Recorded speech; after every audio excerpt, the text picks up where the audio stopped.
Welcome, welcome to Freaked Out with your psychic medium host, Liz. That's me. Today we are finally covering the Liam Payne episode. You guys have been asking for this for a long time, so I'm finally delivering. All right, let's talk about my own history with One Direction and Liam Payne. I'll be honest, they are just underneath my boy band era. So I didn't necessarily get to spend too much time paying attention to them because I was already in my 20s. My boy band era was like New Kids on the Block. And then when I got to high school, it was more of like NSYNC and maybe a little Backstreet Boys, although I thought NSYNC was more my jam. So when diving in, I had zero information, so this was all new for me as well. When Liam passed away last year, many of you guys had asked me to connect to him, and a month after his passing, I did do a video, and I was actually pretty accurate. I said that there were a lot of people involved with his death, men, women, you name it, but people keep asking what else is to come, and I'm hoping to give you as much information as I can. Liam doesn't necessarily want to just focus on his death. He wants to talk about some things he may not have spoken about when he was still alive. Oh yeah, and I also want to put out my disclaimer. I am a psychic medium. These are my predictions. These are things that I see. They are not facts. Although I'm pretty good at my job, we get it wrong sometimes. I am human, as we all are. Oh, and before we get into the episode, I do want to talk about what else is coming out this week. So first up is Luigi's episode part 1. It will be on the exclusive side, so make sure to catch that video. It will be on the members only side, so make sure to catch that video. I also have an episode of Wojciech Fandali, which is actually a really crazy case. If you have yet to hear it, that will also be available on the exclusive side as well. So you can expect to see that in the next few days here too. Lots and lots of content for you guys. So please make sure to share this with your One Direction friends because I know that they will really appreciate it. I also want to know how long you guys have been Liam Payne fans, One Direction fans. Give me the scoop. I want to hear your stuff. I also want to give Liam the opportunity to get the chance to read all of your beautiful comments. And maybe he'll choose a comment or two to comment on. Now, who was Liam Payne? Well, Liam Payne is actually someone who rose to fame through his involvement with One Direction. I would say one of the most successful boy bands ever to be known. However, unfortunately, with stardom, it did start extremely early for him in his life. And his path was shaped by his perseverance and his talent, and he had a lot of key opportunities. Now, Liam was born August 29th, and he was born in England. Tragically enough, when he was a baby, he was actually born premature, and he did suffer from health issues because of that. But he shows me that in that time, he was told that, he was gentle and fragile, but he never let that stop him. Now, even before he started his singing career, although it was a dream in the background, he actually wanted to be an athlete first, and he was hoping to become a runner, and he was hoping to go to the Olympics. He still has a love for running. What he shows me is that when he was alive, he didn't even remember the last time that he had gone for a run, and he wishes he had. He felt like it was something to do to just let off that steam, and he wishes he had been more engaged in running at that point in his life. He laughs and says that he was the kind of guy who enjoyed showing off his skills. And he referenced Danny DeVito in Grease and how Danny was running, and he said that he did that kind of stuff to get female attention because he really did love the ladies. And he does not regret his decisions to be part of One Direction or being pushed in that way. He just wished that he had pursued both careers at the same time. He feels like if he had decided to follow his dream when it does come to running, then perhaps maybe he wouldn't have gone down the drug path that he did because he would have maintained a healthier lifestyle. Now, he did take singing very seriously at a young age as well. He did perform in school productions, and he did have like training and vocal coaches. He also said that was another way to get the ladies. Anytime he would sing anything, they would all come running to him. And he really enjoyed that, even as a young kid. He said that because of that, his talent, he would get away with a lot. From parents to teachers, he felt like he can swindle just about anyone. And he used his charm as much as he possibly could. He loved to use his music to make people smile, and he still does to this day. He truly felt blessed in those moments, and he wishes he could go back to those moments and enjoy them just that much more. Now, in 2008, he was just 14 years old, and he actually auditioned for the X Factor. But unfortunately, he was cut by Simon Cowell. But, Simon did see potential in him and told him to come back when he was a little older. Now, Liam does admit that it was a blow. He did not like receiving that information. He also says that he did not take the news well, despite what they got. And he was worried, and his anxiety kicked in. He felt like he was never going to get anywhere, but he also made damn sure to fight harder and come back 2 years later. He shows me that he went to work and worked so hard to make that happen, and everyone around him supported him in his dream. And again, something he feels like really couldn't have happened if he didn't have the wonderful support he did. Now, this time, he actually came back in 2010 and sang Cry Me a River by Michael Bublé, and the judges were pretty impressed. He ended up advancing to the next round. But tragedy hit him again, and he was actually eliminated during the boot camp. That was another big blow to him. He said that he had never worked so damn hard in his entire life, and when he was eliminated, it did hurt his soul. However, in what I would call a historical move, Nicole Scherzinger, I apologize for messing up her name, I have a really hard time pronouncing it, suggested that Liam would be grouped with another few kids, males, other sole contestants, and they formed One Direction. Now, the newly created group actually ended up finishing in third place. Quickly signed a record deal, and that was with Simon Cowell himself. I mean, the show is definitely a great starter. They did not expect any of this to happen during the taping of the show, because I'm pretty sure they know who's going to win. Like, I know that they make it seem like people are voting, this, that, and the other, but I'm fairly certain they have it in their mindset of who they want to win, and that is who ends up winning. But they knew very early on that they were going to give those boys the opportunity to make girls scream all around the world. No one, not even Simon Cowell, not X Factor, and not One Direction, knew what was about to happen. Their debut single, What Makes You Beautiful, which came out in 2011, became a global hit, topping the charts in multiple countries. And that song pulled us all in. I have to admit, it was a cute song. It's one of those songs that make you feel good about yourself regardless of what you look like. And what's not to like boys giving girls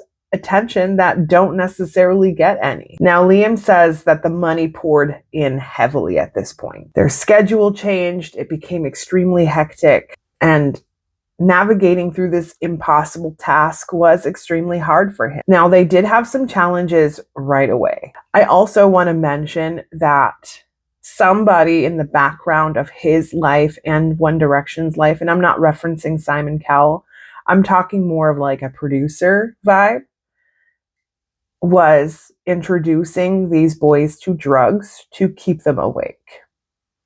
And from what I see, this is extremely common. And it happens all the time. Now, basically overnight, they obtained a large fan base, and it was overwhelming. He didn't know what to do. He enjoyed his fan base, but he didn't enjoy some of the stalking that was going on. It was intense for him to be able to even leave his home. He didn't expect it to get to where it did. So I can only imagine how overwhelming that would be as a kid. Me, I don't even have that much of a following, and I get overwhelmed as a 41-year-old adult. I can only imagine being 15 years old and dealing with these kinds of pressures. It's not meant to be. We're not supposed to. We should have a big team in the background making sure that we stay healthy, stay okay. But all of that just gets brushed under the rug. Was there any issues within the band of One Direction? Liam hints that yes, there were many issues. A lot of boys going through testosterone, having these hormonal moments. Each one of them, at one point or another, tried to show their masculine energy and stand above all else. Now, he did one time speak in relation to some of the tension that took place, particularly Lewis, and apparently they butted heads a lot at the beginning because both of them had very strong personalities. And Liam enjoyed being the clown, the goofball, and so did Lewis. So the two of them definitely struggled. From what Liam shows me, at the time he didn't realize what was going on, but Lewis made him feel insecure.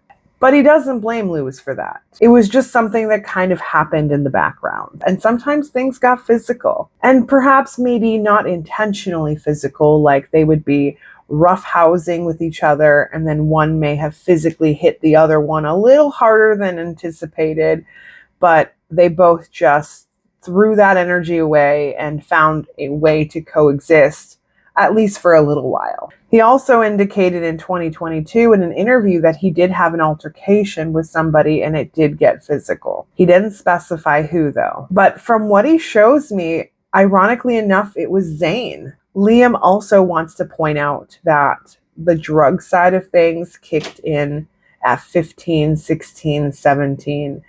He was going in deep. And from what he shows me, all of them were involved and introduced to this lifestyle, but Liam being the only one to really go forward and heavily pursue it. Here's the issue with him and his drug intake.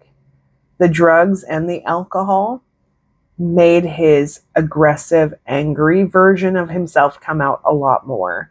The combination between him, drugs, and alcohol was not good. He shows me that very similar to what happened to the hotel happened constantly in his life. He would act out a lot and get away with it because of who he was. He even pushed the boundaries. He shows me that there were moments where he was like, look, watch this. There is not one thing we can do and we will not get in trouble for it. And he proved it over and over and over again and had a really rough go at it.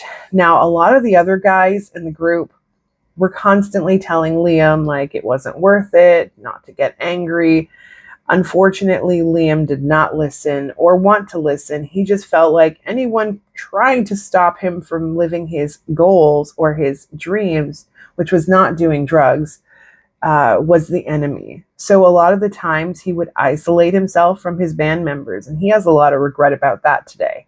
He also shows me that a physical altercation didn't just happen once. It happened multiple times with multiple different members, and he has a lot of regret about that as well. They kept it hidden and secret because they did not want to cause more problems. Liam actually takes a large quantity of responsibility here.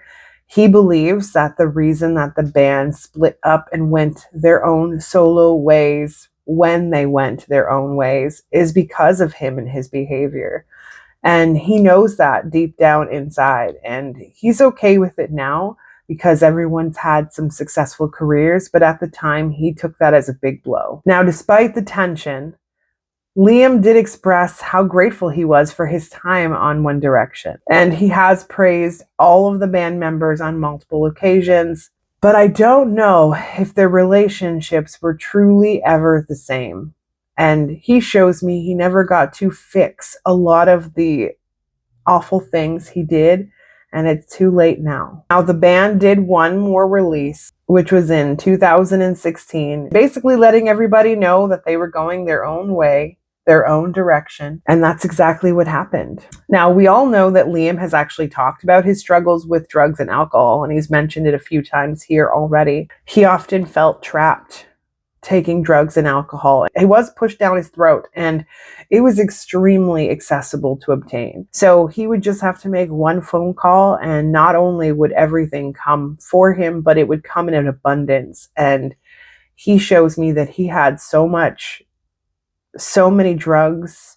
There were drugs that were unidentifiable, and he didn't take some of them at times, but there were moments before he died that could have sent him into a very early grave. He wishes that he had never gone into that lifestyle to begin with and has a lot of regret about it to this day. From what he shows me is that it started off with him just trying to be awake and available to their overloaded schedule. He tells me that a few other bandmates as well did take medication to keep them awake, but he was the one who took it way further. His bandmates were constantly worried about him. He shows me that he put them in very uncomfortable predicaments at all times. And his bandmates also defended him.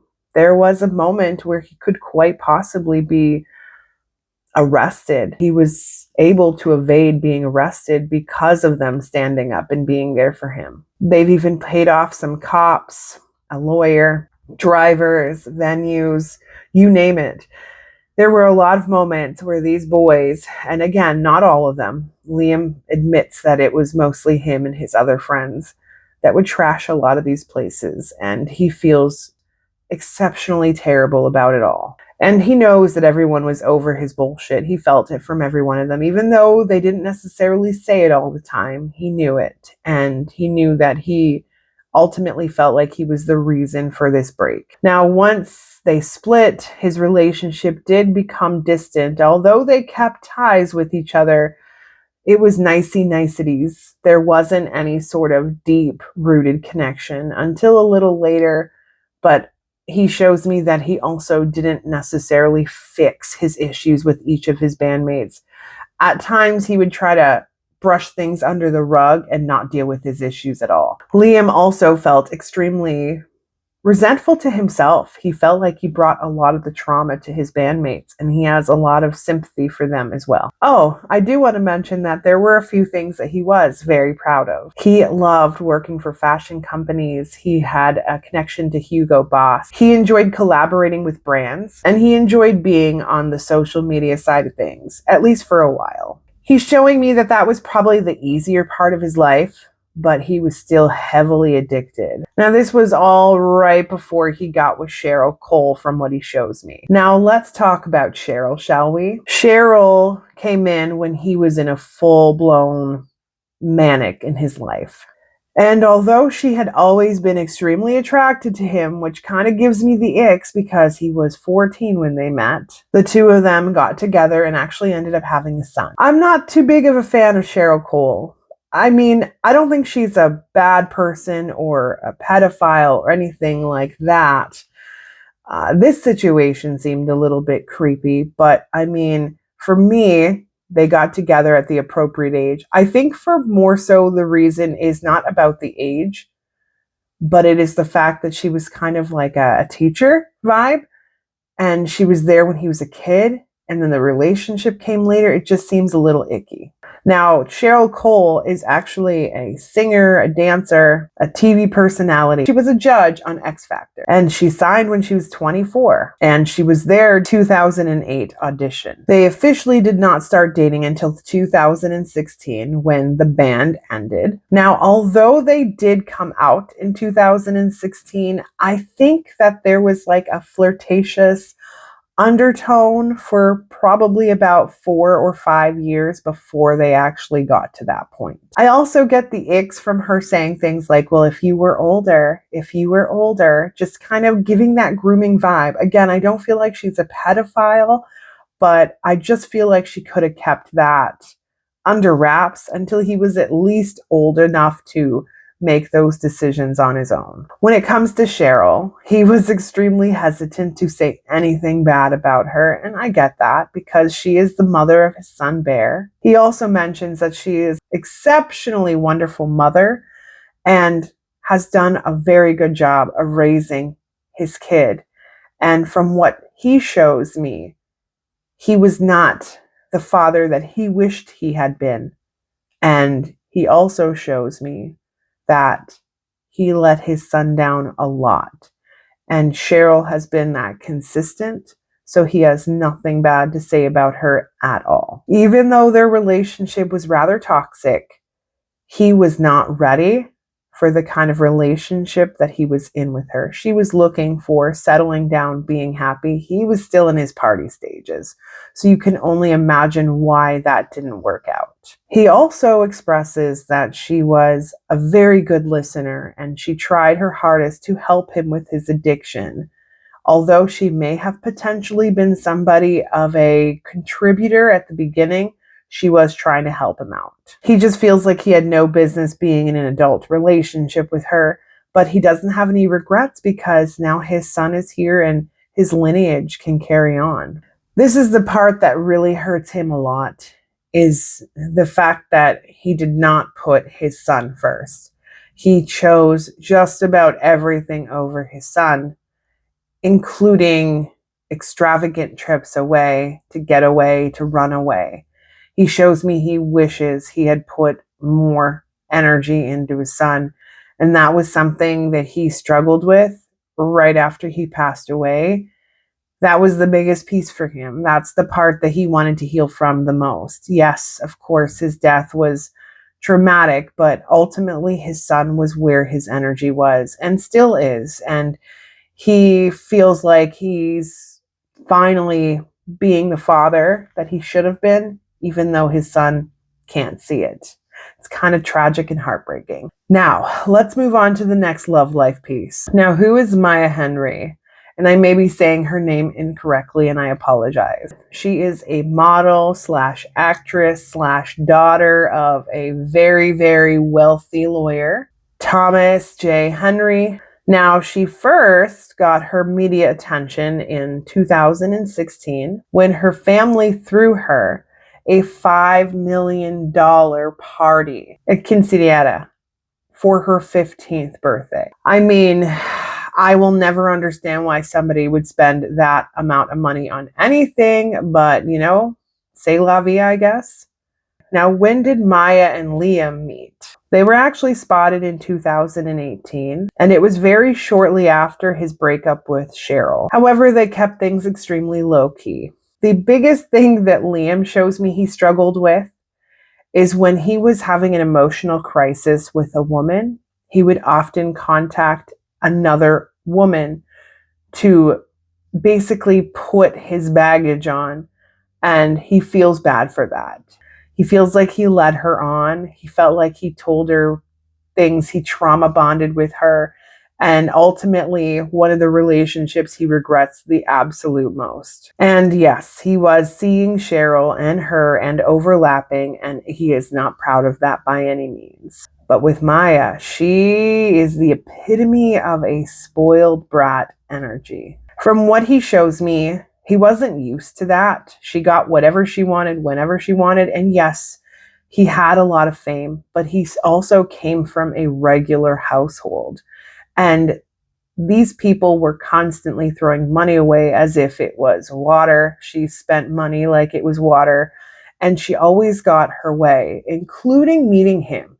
I feel like it was a setup. Like she set it up to meet him so that she can date him, and she felt like her power of money could get him. By 2019, Liam ended up sharing romantic pictures and suggesting that she was his best friend. And then in 2020, Liam proposed with a $3 million ring. I would never have a $3 million ring on my finger. I don't care how much money I made. I actually think it's kind of gross when people have jewelry on that could save an entire country. It just makes me sick to my stomach. And I wish that people were more involved in helping others rather than themselves. But that's another topic for another day. You could have a beautiful ring without going to the extent that people do. He also shows me there was a lot of pressure on his shoulders to propose to her, to give her a ring, and to make sure that this ring cost more than her life itself. But from what I gather,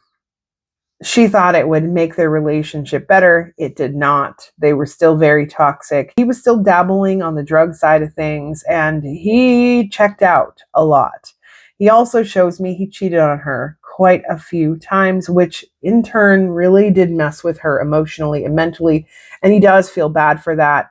He wishes he walked away from the relationship and left it there. But by June of 2021, they had called off their engagement. They did rekindle their relationship for a brief time, but again broke up in April of 2022. Things fell apart when he had met Kate.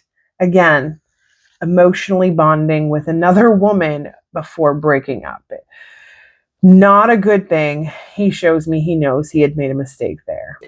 I do, however, believe that after he and Maya broke up, yes, she removed all of the pictures and yada, yada, yada, but she also wanted to get revenge. Which brings me to my next point, which is his death. Now, in case you do not know, Liam passed away tragically on October 16th, 2024. He was only 31 years old, and he died from falling off of a balcony in Argentina. Now, the autopsy revealed that he died of multiple injuries, leading to internal and external hemorrhaging. There was also presence of blood alcohol level, cocaine, and prescribed medication. For a little while, there was not a lot, but there was a lot of inconsistencies with the story. But more recently, 5 people have actually been charged in his death, which ended up being pretty shocking. I knew for myself personally, I didn't think it would come out this quickly, but I'm glad it did. And there's going to be a lot more people that go down for people's deaths when it comes to drug-related deaths. Who was charged? A Roger Norris. Now, he was considered a businessman and was also in Liam's company at the time that this all went down. And he's being charged with manslaughter, and I don't blame them. This guy is a huge contributor of why Liam took the drugs to begin with. But I do believe that they felt like if he was dead, he would be worth more. I do believe that his death was planned out, and I definitely believe Roger is a huge, huge contributor for that. And when this trial comes to fruition, even though it will be done very privately, there will be people that leak some shit, and we will find out all about it. The hotel manager was charged. The head of reception at the hotel was charged. A hotel employee, also being the one to give the cocaine to him, was also charged. A waiter, who also sold him even more drugs. Now let's talk about what happened in Argentina. Now, although Kate and him had a really wonderful time, she wanted to get back to home, to get back on track. She didn't like escaping as long as Liam liked escaping. Liam wanted to escape for long periods of time, and Kate just wanted to get back to her normal life. I wouldn't say they had a lot of dramatics during that particular trip, but Liam certainly did not want her to go because he was feeling a certain way. And I see that they did get into not a huge argument, but they were having minor moments. Now, as we all know, when Liam does not feel like he is getting his emotional connection to his girlfriend, he tends to look for love in other places, which is where these 2 women that I believe were not prostitutes, but maybe escort services. And although I don't see that anything happened, he might not be sharing that with me one way or another, and they were expected to be paid for their time. Kate was also not someone who enjoyed spending time partying. She just wanted to do her own stuff, enjoy her life, and she did it every once in a while, but it wasn't her favorite thing to do. She really was not like any of the other women that he dated, maybe a little bit more like Cheryl, but she wanted to have a genuine relationship, move on, do the things you're going to do in a relationship, and just carry on and try to make money. She was somebody who brought light into his life. He shows me that she was his sunshine, that no matter how dark his days were, she was the light at the end of the tunnel. And when she wasn't around, he probably went into his darker moments. He just wants her to know, and us to know, that he does not blame her for his death in any capacity because she had no connection to it. A lot of the people around him took advantage of that and basically told him that he was right and she was wrong and yada, yada, yada, enhancing his aggression and anger about her bouncing out of there so early. He was also working on his sobriety, And she told him that she didn't want to be around him in those moments, and that if he was going to dabble on the drug side of things, she didn't want to hear about it. She did try to get him to stop, but he is somebody who just does his own thing, and she tried to be as supportive as possible, and I see that he put her through some seriously emotional trauma. I don't believe him and his bandmate were at the best place at that point, and although they hung out and got to see each other, he wanted to get down and have a genuine talk with him and like rehash and get past all of the nonsense. He actually wanted to do that with everyone, but because of the state that he was in, and I think he was drunk at that point, he wasn't able to obtain that, but that's something he really wished he had. I do also believe that there were conversations that the two of them had that may have been a little triggersome to Liam, which also led to the behavior that took place at the hotel room. Now, the two women that were there, the escorts, I feel like they are huge eyewitnesses in all of this, and I see that they heard a lot of the details in the background, and I think that's another reason their identity is being kept private. I don't think that they will want to come forward and say anything, which is why they're keeping things hush-hush, but I feel like we'll find out a little bit later on when it comes to this, but they are definitely a big reason why all of these charges went down. Now, the hotel tried their absolute hardest not to contact the police as early as they wanted to contact the police. I believe that they should have called earlier, but they were afraid that they would get in trouble because they also had a huge part of all this. Now, he does want to take responsibility because he did involve himself in the drugs, but he was also drugged. The manager, the Roger guy, I believe he was the one who initially gave him the drugs, kind of forced it down his throat. And then from there on, Liam took it harder. Now, because he was already pissed off, his anger was heightened again. He hadn't had a manic blow like this in a very, very long time. I don't know if he was ever diagnosed with being bipolar, but I would definitely say that he was. But I also believe that some of these people, including Roger, was revving him up hard and really pushing him over the edge. I believe that this Roger guy was also suggesting for him to let go of Kate, and I think that that also triggered him. He was just very angry. This was not a normal moment for him. He was manic, but he was manic for hours on end, and normally he can calm down very quickly, but I feel like these people were just continuously riling him up on purpose. I don't care what anyone says. I believe that this was premeditated. And I wouldn't even be surprised if Maya also had some sort of involvement. Now, I'm not going to say she was totally involved because obviously she wasn't there, but it does not surprise me that there might have been a connection there as well. And do I think she wanted to murder him? No. But do I think that she wanted to hurt him? Absolutely. Did she want to destroy the relationship with Kate? Hell yeah. I think that was her motive in all of this. I also don't believe she'll ever go down for her part in this because Daddy has way too much money to make sure that doesn't happen. Do I feel like he jumped off that balcony?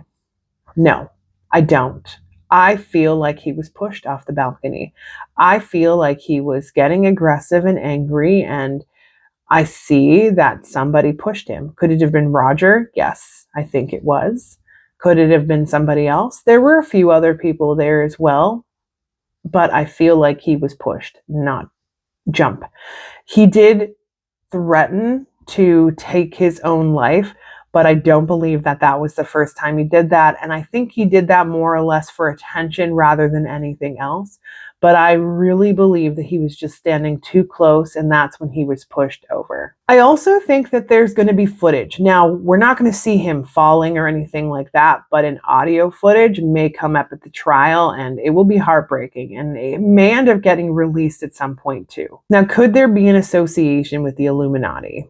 Absolutely. There are a lot of celebrities out there that are either A, running away from what's going to happen in the background, or B, not being bought. He was not someone who was bought. Because of his past behavior, it's very easy to pinpoint something like this on him because he has done things in the past that were toxic. He also wanted to mention that after the trial, he may want to come back and have conversations about that. So I told him we can do that here too. A couple other questions that you guys had for me was in relation to this show on Netflix that he was supposed to do with Nicole. And from what I gather, they're not going to go forward and post it because people will be looking for signs and they just will feel as though it's not a good idea. He also has a lot of regret about going on Logan Paul's podcast. He feels like he should never have done that, and he regrets that a lot as well. He also says that he wasn't aware of what was going on. He didn't necessarily know. They gave him a little bit of information, but they really just pushed him, and he's a little upset with that too. He does also want to put out there that he apologizes for his behavior, and I've expressed to him that shit happens. We all are human, and it's okay. You made a mistake, and you were pushed as well. This is not your fault completely. Yes, you had some part in it, but it's not all your fault. But that is everything I have on Liam Payne's episode today. After the trial takes place, we'll definitely come back and do another episode. But until next time, guys, stay freaked out.